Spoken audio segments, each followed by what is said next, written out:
Ito ang aking mga write-up tungkol sa isang indie film director na ako linoko.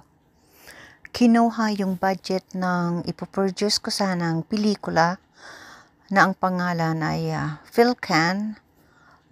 Mga anak ko ang dapat nandoon sa pelikula, pero ang picking director na yon ay kinuha ang budget at yun, nawala. Umuwi kami sa Pilipinas. Ginawa lang kaming ATM machine, milking cow, at wala yung pelikula. Pinirahan lang kami. Kaya nagbalik kami dito sa Canada. At wala na. At ninakaw pa yung mga alahas ko. Sinanglaan niya sa pawn shop. Grabe yung ginawa niya sa akin. Masamang magtiwala talaga basta-basta.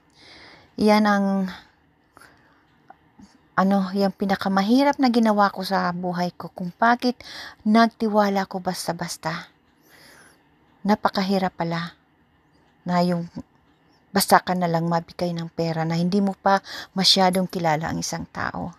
Ito ay lesson sa akin at sana kung sino man ang gustong pumasok sa showbiz, mag-produce ng pelikula, huwag nang kumaya sa akin na basta na lang mabigay ng pera.